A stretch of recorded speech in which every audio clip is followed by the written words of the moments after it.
everyone, welcome back to Midwest Garden Quest. This is a video I had wanted to make back in the fall of 2023 and never got around to it.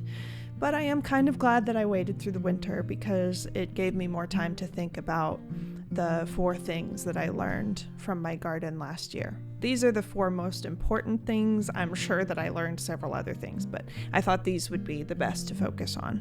Number 1, do not have several seed plantings with more than a day or 2 between.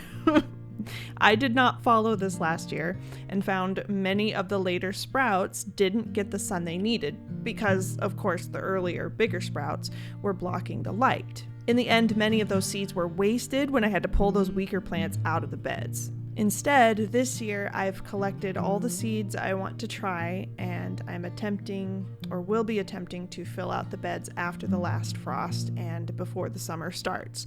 That way, each kind of flower will be growing at the same time within their type. Number 2, do your best to get mulch onto your beds, or at least on the beds that should have mulch.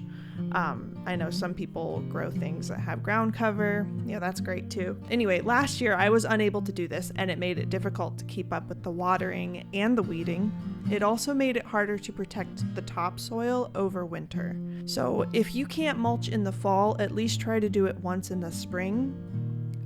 Having nothing for either season was regrettable since we had a heat wave in the summer and it weakened a lot of my favorite flowers. Number 3, it is okay to let plants go.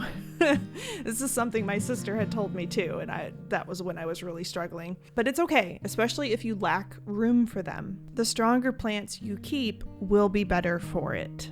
In last summer's video about the hollyhocks, I struggled to let go of all of those extra plants, and I even tried to pot them and give them away. Eventually, I realized that the space I had for them was limited and that hollyhocks needed up to 4 feet of space depending on the variety. This country romance variety is more of a sort of mid-size and gets to be about 7 feet tall. They should be about 2 feet away from each other, but giving them a bit of extra space keeps them aerated and much easier to maintain.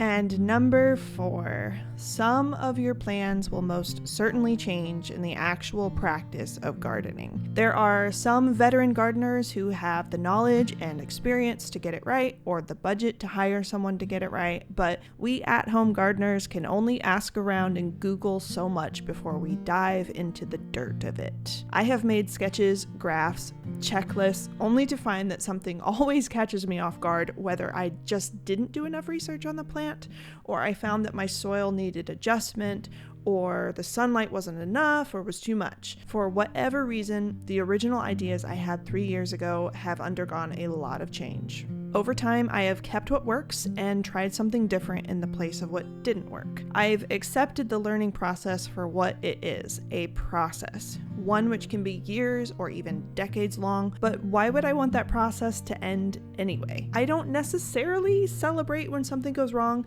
but if I somehow became this perfect gardener who no longer needed to learn anything, I don't think I'd enjoy it as much. The same garden, over and over, never trying anything new. So it may cost a bit of money and time to find out when something has failed, but the joy of trying something else and waiting to see what happens has been worth it. And yeah, those are the 4 things. I always try and make sure that people realize I am not an expert on all of this. This is just my journey. Please go with as many resources as you can. Don't just go based off of my opinions. And with that, I wish you happy gardening, happy spring, and I hope to see you again really soon.